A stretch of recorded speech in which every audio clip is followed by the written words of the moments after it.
আপনাদের সাথে শেয়ার করতে যাচ্ছি ডিমের একটি রেসিপি। তো চলুন শুরু করা যাক। ফার্স্টে আপনারা একটা পাতিলার মধ্যে তেল দিয়ে সিদ্ধ করে রাখা ডিমগুলোকে ভেজে নেবেন লাল লাল করে। এবার এটাকে ভালোভাবে ভেজে নিতে হবে। আপনারা খেয়াল রাখবেন এগুলো যাতে পুড়ে না যায়।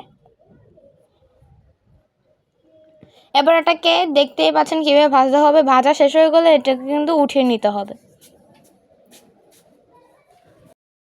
তো ডিমগুলো ওঠানো শেষ। এই পর্যায়ে এখানে আমরা 1 কাপ পরিমাণ পেঁয়াজ কুচি দিয়ে দিব। এই পেঁয়াজ কুচিটাকেও ভালোভাবে লাল লাল করে ভেজে নিতে হবে। লাল লাল করে পেঁয়াজটা কিন্তু ভেজে নেওয়া শেষ। এখানে কিন্তু পানি দিয়ে দিতে হবে। এবার এখানে 1 চা চামচ করে সব মশলাগুলো অ্যাড করতে হয়।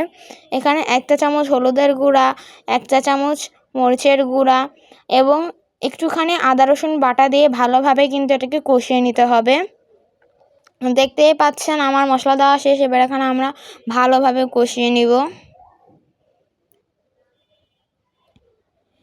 এই পর্যায়ে এটা টমেটো দিয়ে এটাকে ভালোভাবে কষিয়ে নেওয়া হয়ে গেলে এখানে আমরা আলু অ্যাড করে দেব। আলুটা দিয়ে আবার কিছুক্ষণ রান্না করে নিতে হবে।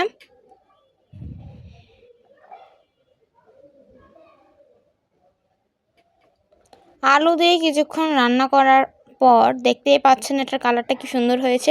এবার এখানে পানি অ্যাড করে দিতে হবে 1 কাপ পরিমাণ। এবার এটাকে ভালোভাবে আরও কিছুক্ষণ রান্না করে নিতে হবে। দেখতেই পাচ্ছেন। এবার এখানে আমরা দিয়ে দিব আস্তে আস্তে সব ডিমগুলো দিয়ে দিব। ডিমটা দিয়ে আরও কিছুক্ষণ রান্না করে নিতে হবে। দেখতেই পাচ্ছেন আমাদের তরকারিটা কিন্তু হয়ে গেছে। এবারে কিন্তু এখানে ধনিয়া পাতা অ্যাড করে দিতে হবে।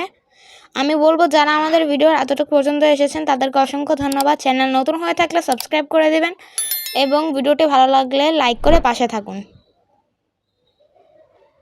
দেখতেই পাচ্ছেন কি সুন্দর একটা কালার হয়েছে। ধোয়ার জন্য স্পষ্ট দেখা যাচ্ছে না, তারপরে দেখতে পাচ্ছেন কত সুন্দর দেখা যাচ্ছে। এবার এটাকে আমরা বেড়ে নেব। দেখতে পাচ্ছেন আমাদের তরকারিটা কিন্তু হয়ে গেছে, অসাধারণ হয়েছে। আপনারা একবার হলো বাড়িতে এটা ট্রাই করে দেখবেন শীতকালে উপলক্ষে ডিমের এই রেসিপিটি। তো আজকের জন্য এতটুকু। আল্লাহ হাফেজ।